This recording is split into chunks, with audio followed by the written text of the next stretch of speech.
if a blue is used, it is used for musical and some devotional purposes, for entertainment purposes. It's a pleasant color because nature also reflects different colors in its bosom or in its components. Plants are green, sky is blue, water is blue, the sun is red, because everything has a different reason and effect psychic phenomenon depending upon which the mind also of the person varies. Even if you see the different colors that come with the sunrise and sunset, there are different colors. There is sunrise will be in red, and slowly the sun changes into orange and then transforms into yellow. Then these are also used for spiritual purposes. So most of these colors are used for spiritual purposes because when mind wants to enhance and when mind vibrates with a higher vibration. So color is one of the most important things to treat and understand and diagnose the psychic powers in personality. And we have many other psychological diseases that can be treated. If we do not know that the psychological diseases like some sadistic natures, even every person is sadistic to a person because that's intrinsic nature, because we are a part of the food chain. We eat by killing something, be it an animal, plant or something.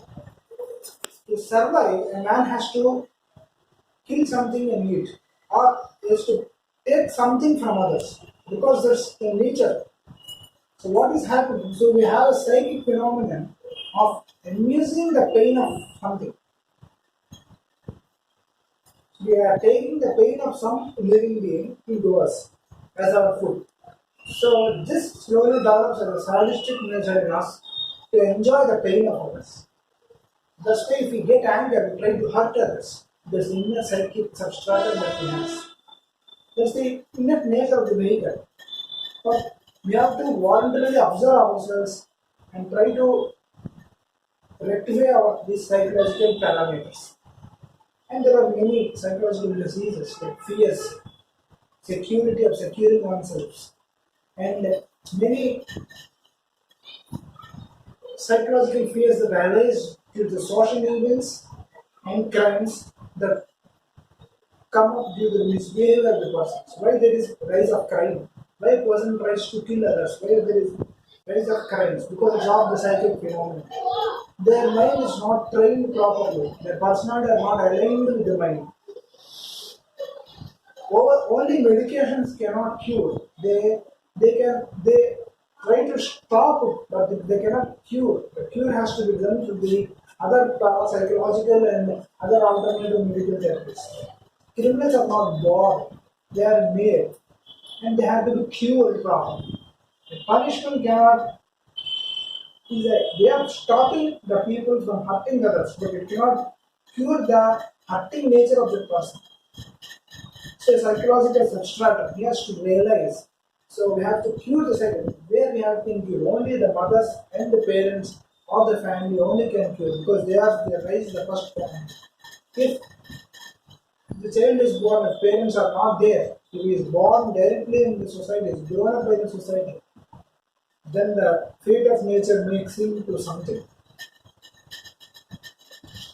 So some of the incidents in our life cannot be taken.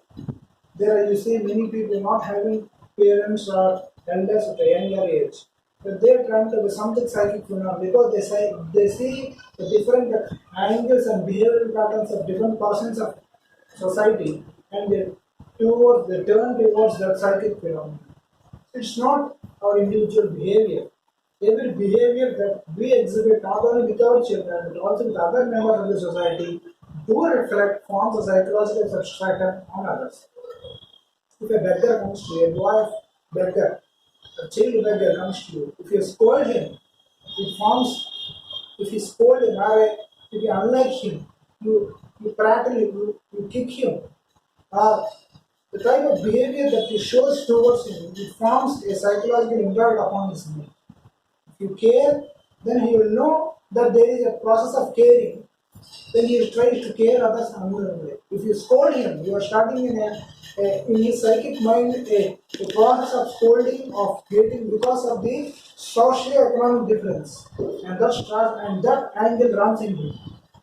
So every behavior that we impose and that we behave with others do form a psychological impact upon their mind, and so on the chain of reactions go on.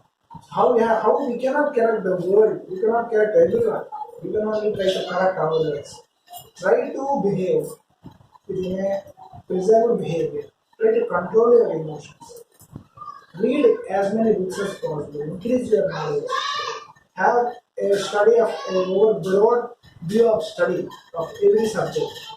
Try to know how you can control ourselves. Try to study about yourself. Try to know about your strengths, weaknesses, where you fall, where you rise, where you lose, where you run, where you stand, where you can help, where you have to be helped, where you can help others. If you know about yourself, then you can know how then you can control your behavior. And through your behavior, your personality gets molded. Through your personality, your mind gets changed. And through your mind, you can control the psychic process. And through this, you can control the psychic phenomena. If a person behaves as benevolent, you get inspired with him. If a person is caring, you get inspired with him. You know, some people will be helped by some persons in the society, or because of it, we cannot, without help of any person, we cannot grow, because the society is so that it's binded, one has to help others.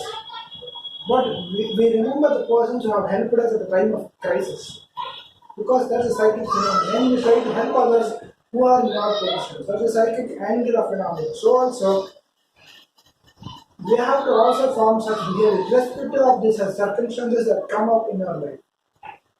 Because do think and do remember that your behavior not only influences, it forms a psychic pattern upon the other side. This is how, although the functionality of brain is same, that for the formation of mind and psychic phenomena do influence not only ourselves, but our next generation and others through our social behavior. And the third is the awareness of conscious self.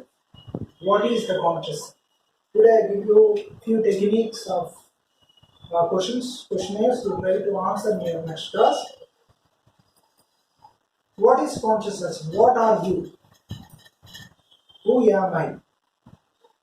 You try to write down and bring. Let us discuss. What are you and what you have and what you are? There are three different things. We are something, we have something, and we are something. We think that what we have is ourselves, but we forget what we are and what are we.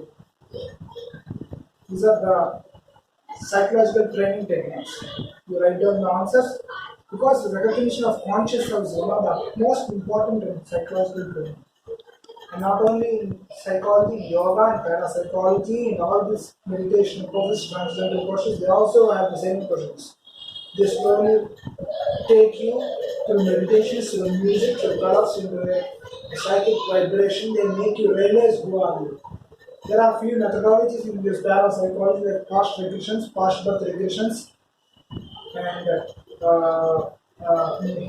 hypnotism, where you try to speak the inner truths.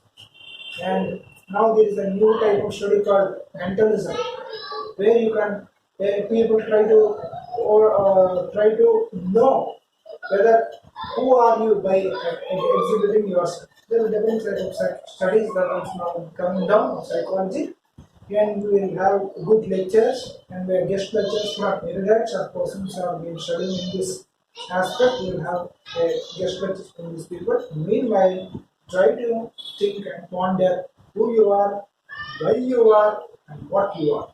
Thank you. Ultimate Sajjan. Obviously.